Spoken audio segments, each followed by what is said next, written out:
The views and opinions expressed in the DILLIGAF podcast are those of the host alone and are not intended to express those of any other person, business, or entity. The DILLIGAF podcast is for entertainment only.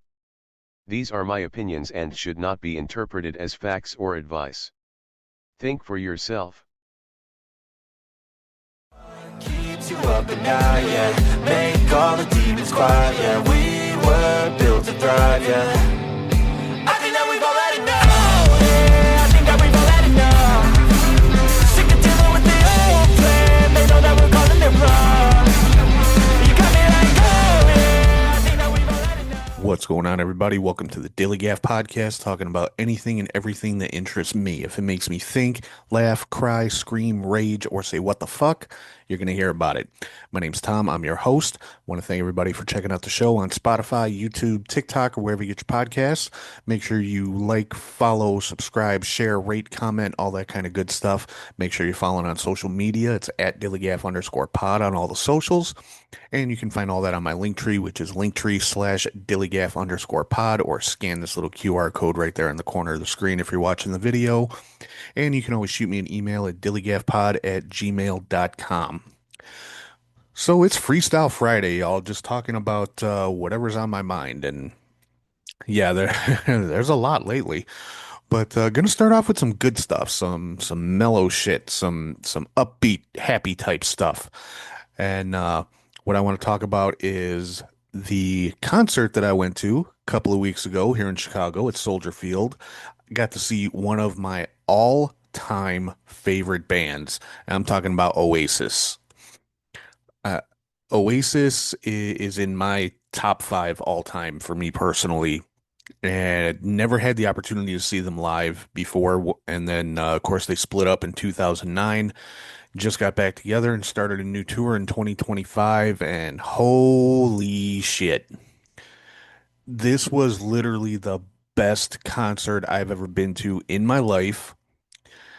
They went out there and they played everything that they're known for. They played all their hits, you know, exactly what you would expect them to do. I mean, these guys have sold out an entire world tour.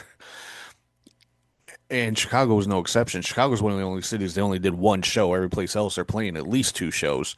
But Chicago only had one. I was lucky enough to get tickets. And yeah, I mean, it just completely mind blown for me. That was a total bucket list item. And the crowd was fantastic. I mean, singing along with every song, just if you could stand inside joy, that's what it was. And you know, maybe I'm exaggerating a little bit, but I mean, it was just an awesome fucking concert. If you ever have the opportunity to see Oasis live, I definitely recommend it. And you could just see the I get the chemistry, I guess, the between the two brothers, Liam and Noel Gallagher. Famously one of the biggest brotherly rivalries ever anywhere, and that's what caused them to break up in the first place. And you could just tell by the way that they, I don't know, it's just visually you could just tell that it's much better between the two of them, and that's always cool. And that just made the show that much better. And they were just completely on point, sounded amazing. You know, there's very few bands that sound as good or better live than they do recorded. And now after seeing Oasis live, I have to say they sound at least as good live as they do recorded. So that was just freaking amazing for me. Like I said, that was a couple weeks ago. It was back on August the 28th, I believe it was, here in Chicago at Soldier Field. Just an amazing, amazing show. I do need to make a correction from last week's show when I was talking about Charlie Kirk. I had talked about that his wife and his kids were there when he was killed. There's been some dispute about that. Some people say that they were, some people say they weren't, some say only his wife was there. It sounds like just his wife was there, because when she made her statement, she talked about when she came home, the kids were asking where their father was. Either way, whether they were there or not there doesn't change anything that I said. I made the statement, no one deserves to get gunned down in cold blood like that. That statement stands. That doesn't change whether his children were there or not. No one deserves to get gunned down in cold blood. Nobody has the right to gun someone down in cold blood. That was the whole point of last week's show. But there has been so much bullshit to go on since Charlie Kirk's killing that it's fucking ridiculous. Now, I make no bones about it. I didn't like the man. I thought he was a garbage human being. Still didn't deserve what happened to him. I don't care how shitty of a person you are. Nobody deserves that. But I mean, his body was transported on Air Force Two, the vice president's plane. His coffin was carried by the fucking Air Force Honor Guard and all this stuff. And the president ordered that flags be flown at half mast for him. This man was not a saint. This man was not a fucking hero. This man was not some military hero or politician or anything like that. He was a fucking podcaster. He made his living by creating division and animosity between people. He didn't deserve to die the way that he did, but he also doesn't deserve all that shit. No fucking way. And moments of silence at sporting events and all this kind of crap. No. Just no. They're trying to make him out to be some kind of fucking martyr, and he's not. And then you've got his wife coming out making this thing, basically making threats, and you don't know what you've unleashed.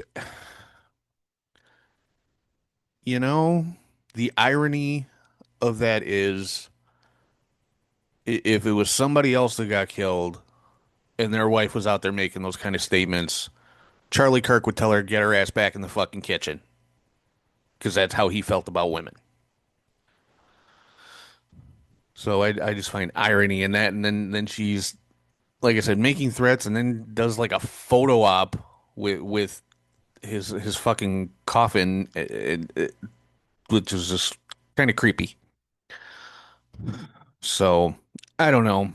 Whole point is, just wanted to make that correction. Apparently, his children weren't there when it happened. Doesn't change anything I said. Just want to be giving correct information here. But yeah, and then in relation to that, you've got a lot of people going online and like celebrating the fact that he died, which is wrong. I will say that flat out. It is wrong. That's not something to celebrate. I said last week there are people in this world whose deaths should be celebrated. I'm talking about people like Hitler and Hussein and bin Laden, people who have committed like genocide and just caused all kinds of harm to the world. Now, granted, Charlie Kirk, I think his rhetoric was dangerous. It empowered people to just be hateful and shit like that. But when you get down to it, all he did was talk. He was a fucking windbag. He was a podcaster. That's all he was. So he's not one of those people that should be celebrated, but I do believe there are people that should be celebrated when they die. Their death should be celebrated. Let me make that clear. But like I said, I'm talking about people like Adolf Hitler, Saddam Hussein, people like that. Yeah, those deaths improved the world. Charlie Kirk ain't one of those people. So anybody celebrating his death, you miss the point completely. And I'll leave it at that. But then there's other people coming out saying basically the same thing I've been saying. I'm not going to celebrate his death, but I'm not going to mourn him either. I don't think he was a good person. Didn't agree with a damn word that fell out of his face, but he didn't deserve what happened to him. But now the people who have been celebrating or making fun of his death or the way that he died, apparently are getting like doxxed and being reported to their employers and losing their jobs and shit like that. And to that, I kind of have to say, you're kind of bringing it on yourself if you're doing that kind of shit. I mean, let's be real. It it's happened plenty in the past on the other side. Somebody goes online, makes a racist, hateful rant or whatever. They get reported to their employer, they lose their job. It's the same thing. It's still hateful conduct, hateful behavior, whether you're going on a racist tirade or you're mocking somebody being assassinated, gunned down in broad daylight. It's still hateful speech.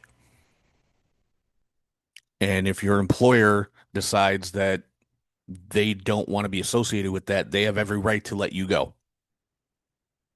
You know, if it works for one side, if the racists and homophobes and transphobes are going to lose their jobs for their bullshit, people who are going to mock someone who's just been assassinated are going to lose their jobs for their bullshit. You can say you didn't agree with him. I'll say it all day long. I didn't agree with him. I thought he was a garbage human being. I thought his viewpoints were just completely crap. There's no better word for it. But I'm not going to celebrate the man's death. That's just wrong. To me, that's just completely immoral to celebrate somebody's death. You know, someone like that. Like I said, there are cases where I find it acceptable. This ain't one of them. You know, this was not some horrible war criminal who committed mass genocide or something like that. He was a podcaster. He was a fucking YouTuber. So, yeah, I mean, as far as the people losing jobs thing, if it works for one side, it's got to work for both sides, y'all. And employers, they have that right. You know, people want to scream about the First Amendment. The First Amendment doesn't apply. That's why I think so many people don't understand what the First Amendment actually is. It just means the government can't make laws restricting your free speech. The government. It's there to keep the government from preventing you from freely expressing yourself. Doesn't apply to private companies. That's why people can get kicked off social media for hate speech. That's why people can lose their jobs for hate speech. It's just how it works. And like I said, if it works on one side, it's going to work on the other side. A lot of people aren't going to want to hear that, but it's the truth. Now, is it the same level of hate? I don't know. It's just it's hate either way you look at it. And I mean, again, it, if it works for one side, it's got to work for both. So I really can't feel sorry for you if you're out here mocking and making fun of and making jokes about somebody dying, somebody being assassinated, and you end up catching some backlash for it. You know, like I said, I can sit here all day and tell you I did not like Charlie Kirk. I don't think he was a good person. I'm not gonna mock him or make fun of him or mock or make fun of the way he was killed. So that's pretty much all I can say about that. But now there's also some other stuff going on that I think does fall under the free speech category, and I'll tell you why. Jimmy Kimmel indefinitely suspended from his late night show simply for talking about the Charlie Kirk assassination. He didn't even make a joke about it. All he said was he sees people on the right using it as like a political tool. And it's true. But the powers that be didn't like that, so they decided they're going to put pressure on Disney and ABC to yank him off the air, and it worked. Now, that is government overreach. That is the government censoring a television network, and that is a First Amendment violation. But that network, Disney, ABC, should have stood up mean, hell, Disney, one of the biggest broadcasting companies in the world. You're gonna tell me they couldn't stand up against the US government if they wanted to? Hell yes, they could. And, by the same token, Paramount taking Stephen Colbert off the air for more or less the same reason. Didn't have anything to do with Charlie Kirk. This was announced a few months ago, but because he talked bad about the president. And, they're going through Paramount's going through a merger right now, which the government will have to approve. And so again, government overreach to silence Stephen Colbert, take him off the air. Yeah, that's a violation of the First Amendment.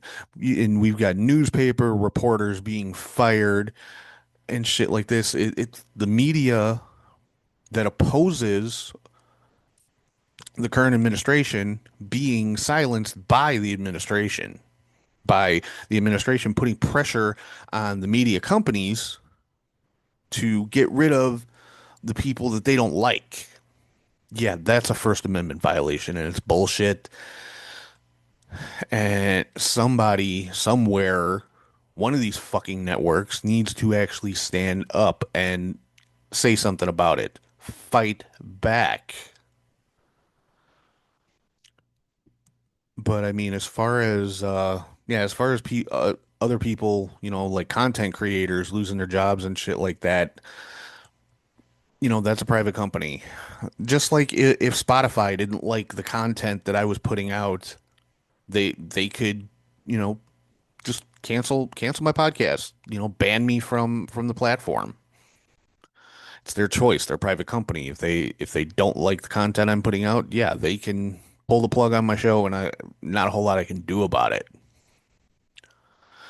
Just like my regular full-time employer, if they saw fit to let me go for my content here or what I post on social media, not much I can do about it. If it doesn't fall in line with their corporate values,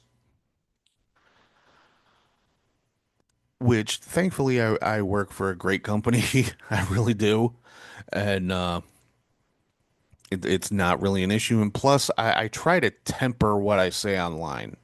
Not a whole lot on here, but what I post on my personal social media pages, I try to temper it a little bit. I mean, I will talk about my true feelings on subjects, but I may tone myself down a little bit from what I might say in like private company, just because that is something you have to worry about. It's out there for the whole world to see. So if I'm putting up a post about religion, which everybody knows I'm against religion, I'll say what I have to say. I'll state my opinion on it, but I try not to take things too far. And there is such thing as too far. There is. So that's really all I can say about that stuff. As far as people posting on social media and losing their jobs over it,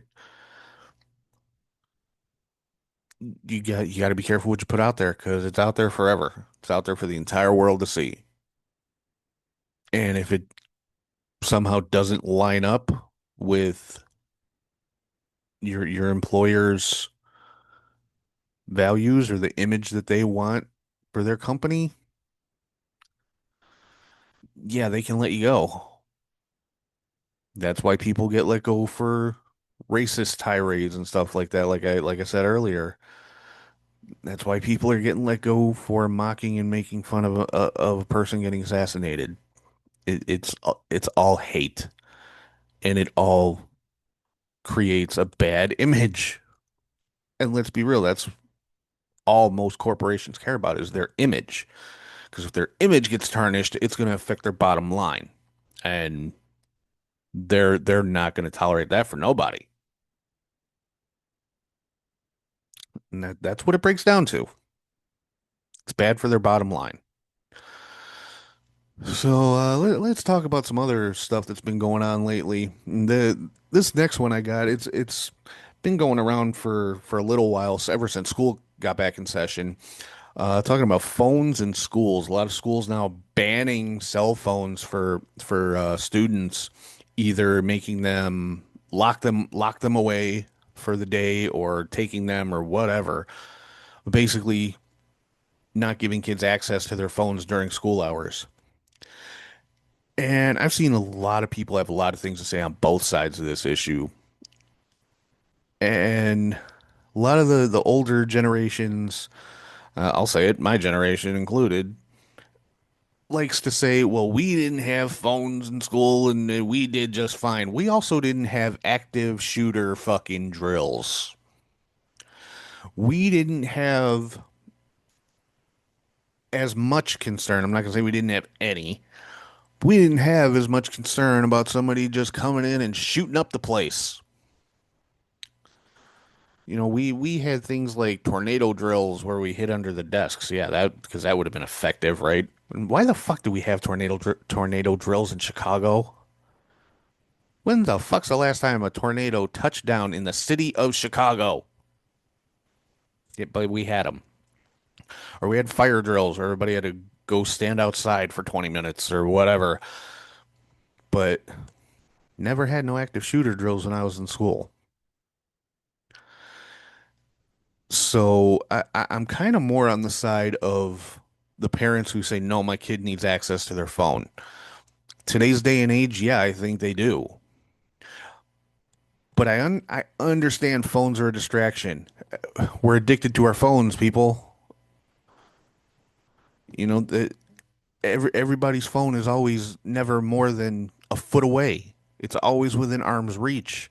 Everybody's on their phone because our whole lives are on our phones now, or at least most people. Some people are able to are able to just not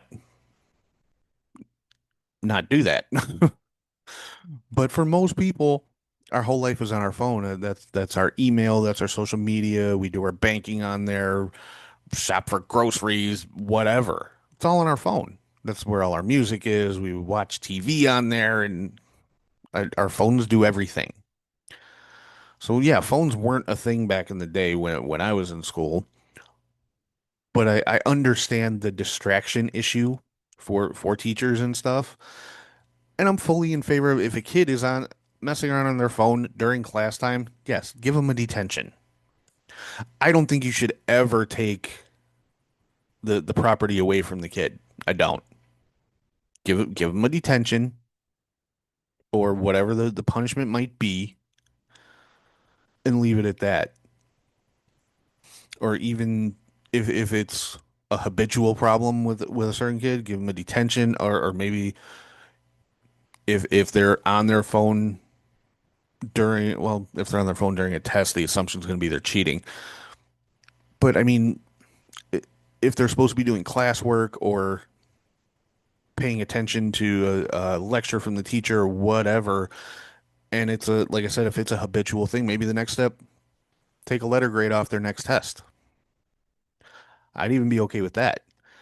But at the day and age that we live in of mass shootings and school shootings, and also, I hate to say it, of teacher neglect or even teacher abuse in some cases, no, kids need access to their phones. And this doesn't even take into consideration what if you've got a diabetic kid in your class who that's how they monitor their glucose and all that stuff. Phones do have medical uses for some people as well. And they can't be without their phone for 8 hours a day. That's something that has to be taken into consideration.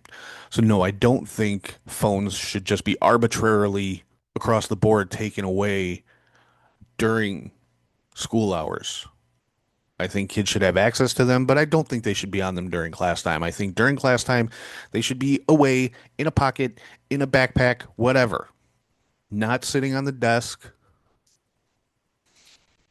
And if a kid does have diabetes or something to where they need their phone for a medical reason, first of all, the teacher should be aware of that. And if they have to check it whatever however many times a day, the teacher should be made aware of that schedule and Okay, it's 10 o'clock. Timmy's got to check his blood sugar, so he's allowed to have his phone out. It's not that hard.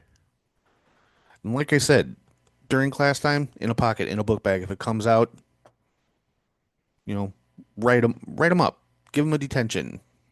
If it gets really bad, start knocking down letter grades or start knocking points off of stuff. Start taking away school activities if they're in extracurriculars, sports or whatever. Oh, you've been warned 5 times about your phone. You're suspended for 1 game. Something. To me, that would be a reasonable solution to the distraction issue of the phones, but just completely 100% taking them away, no. Not in the times that we live in. I think it's a horrible, horrible idea. But that's just my take. I don't have kids in school anymore. Thankfully, my son is grown. So I don't have to worry about it. But if I did still have a kid in school, that would be my take on it. And I am one of those parents who would fight with a teacher or a principal or whoever I needed to fight with when it comes to the safety of my child. It's like, yeah, he's going to have access to his phone, whether you like it or not. So, again, that's my take, my opinion. If you agree with me, great. If not, that's okay too. And one last thing I got to touch on because I find it hilarious and also very hypocritical. There's been so much crap going around online about this new movie coming out called The Carpenter's Son with Nicolas Cage. And they're saying it's so blasphemous and it makes Jesus the villain and all this kind of stuff. First of all, the kid in the movie was never called Jesus. He's just called the boy. But it's not based on anything that's in the Bible because it's at a time in Jesus's life that isn't covered in the Bible. In the Bible, Jesus goes from being 12 to being 30. Nothing in between. This covers a time during his adolescence, and from what I understand, it's taken from the Gospel of Thomas, which was rejected when the Bible was being compiled. It was rejected as heresy, along with a lot of other. But there's a lot of ancient texts out there that were rejected as being part of the Bible simply because they didn't fit the narrative that the church wanted to put forth. So they're, oh, that's heresy, that's blasphemy, and blah, blah, blah, blah, blah. This one's supposedly taken from the Gospel of Thomas that does cover Jesus's younger years and doesn't paint him in a great light. I mean, young Jesus was kind of a little shit, according to this book. I mean, struck one kid down with paralysis for I forget what reason, killed another one for like bumping into him. Yeah, Jesus did some fucked up shit in this book that this movie is based off of. But Christians are so up in arms. It's mocking Christianity, it's mocking Jesus, mocking the Bible. Well, no, it's telling a story from another gospel. It's just not one that y'all accept. But it's still taken from an ancient text from the same time period. It's just one that y'all reject because it didn't fit your narrative. And I'm sorry, but literally every other religion or faith in the world has been mocked or made out to be the bad guy in literature or media at some point in time. Look at the way pagans have been depicted in film over the years. They're always devil worshipping, demon loving, horrible people. Look at how Muslims are portrayed in media. They're always a terrorist or something along those lines. Look at the way Jews are portrayed in media and literature and all this kind of stuff. They're always greedy, Just shyster bastards.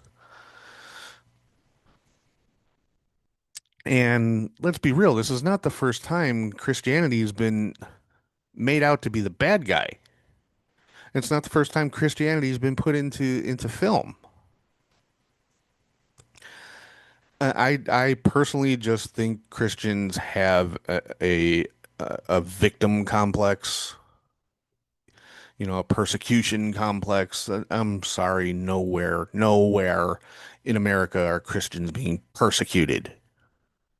Get over it. It's a movie. And this goes along the same lines as people who think that, watching horror movies is going to make demons come through your television or through the fucking movie screen. It's a movie. It's a Hollywood production with lights and special effects and actors. That's it.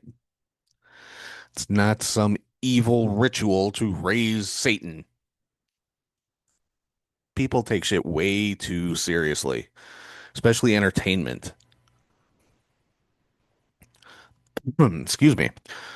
But yeah, honestly, I plan to see this movie when it comes out, but I'm pretty sure I'm just gonna watch it at home. Amazon usually has whatever movies are in theaters. You can usually pay to watch them at home. I think that's what I'm gonna do because I have a feeling there's gonna be some fucked up shit going on in some movie theaters where this movie is playing. I hope I'm wrong, but it's just a feeling that I have because some Christian extremists, and I stress extremists, not all Christians. I'm not saying that. I'm saying the extremists because they do exist. Who the hell knows what they'll do or what they'll try to do? So, yeah, I definitely would like to see it, but I'll be watching it at home. And the funny thing is, I never even heard anything about this movie until I saw people bitching and moaning about it on TikTok. Never even heard of it. Had they not been complaining so hard about it, I probably never would have heard of it. So them them complaining and trying to get it pulled is only gaining it more recognition, getting more eyes on it. So that their little campaign is not really having the effect that they hoped, which is kind of the way things go. So yeah, like I said, I'll definitely be checking it out because some of those uh with what are called the Gnostic Gospels or like the Dead Sea Scrolls, the books that were not included in the Bible, those things fascinate me because why weren't they included? Most of the time, it's because it doesn't fit the narrative that the Christian church wants to put out there. It paints Jesus as human. God forbid. God forbid Jesus be depicted as a man. Or there's another one, the Gospel of Mary Magdalene, that shows a woman in a position of power and authority in the church. Oh, hell no. That can't be a thing. And the thing that oh, you know what? I shouldn't even get into all of that right now. But oh well, fuck it. I already started. The thing that gets me, the thing about women like not teaching in the church or anything like that, that all comes from like the later parts of the New Testament, which were supposedly written by Paul, who never even met Jesus, basically made all this shit up as he was going along. I mean,